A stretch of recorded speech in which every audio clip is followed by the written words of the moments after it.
अस्सलामुअलैकुम वरहमतुल्लाहि वबरकातुहू। अल्लाह तबारक व तआला दे सोहने ते बबरकत नाम तो शुरू करना जिहड़ा तमाम जहाना दा मालिक है। ते बेलियो ते सजनों की हाल है तुहाडा? तगड़े हो? ते सुनिया भी गल ये है भी एक स्कूल मास्टर हुंदा है ते उनदी इम्तिहान ते लग जांदी ड्यूटी।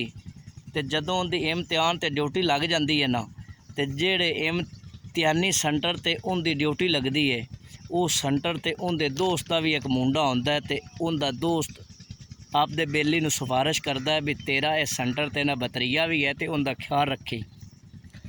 मुख्तसर मास्टर साहब आंदे ने ठीक है जी मां दा ख्याल रखसा। पेपर शुरू हो जाते हैं जी। तो एक दिन हुंदा की है कि उस मास्टर साहब दी ना उस कमरे दे विच ड्यूटी लग जाती है जिहड़े कमरे च उनदे बेली दा मुंडा होंदा है। तो जदों उनकी ड्यूटी लग जाती है ना, तो पेपर होंदा इस्लाम याद दा। ते मास्टर साहब चक्कर लगा रहे होंदे ने ते अपने दोस्त दे मुंडे तो पुछदे ने कि बच्चा सुना तैनूं कोई मसला मसैल कोई सवाल पुछना दसना। वो बच्चा आंदा जी है मैनूं सवाल नहीं आउंदा। सवाल की होंदा है कि वो 3 नबियां दे नाम लिखो जिहड़े आखिरी नबी तो पहले आए ने ते अल्लाह नूं बड़े प्यारे सन।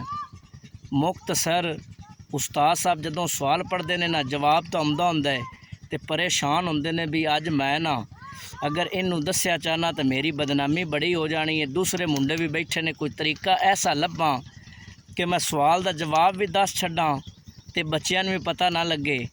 हुंदा की है उन्हां दे उस्ताद साहब दे ज़हन च एक तरीका आ जाता है।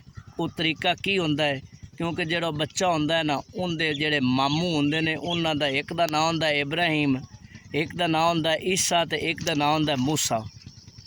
वो मास्टर साहब ना उस बच्चे नूं आंदे ने जेड़े तेरे 3 मामू हैं ना उन्हां दा नाम लिख दे। बच्चा आंदा ठीक है जी।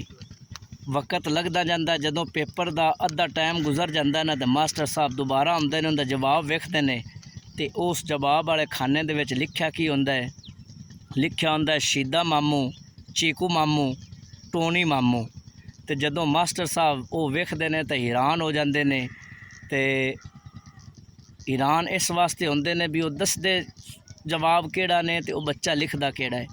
तो गल सुनाण दा मकसद ये भी साडे मुल्क दे जेड़े सियासतदान है ना उस बच्चे दी हालत उन्हां दी भी जेड़े साडे सियासतदान ने उन्हां दी हालत भी उस बच्चे तरह है। क्योंकि वो बच्चा जेड़ा है ना वो भी बच्चा बड़ा पढ़िया तो जेड़े साडे सियासतदान होंदे ने ये भी बड़े आलम फाजल होंदे ने।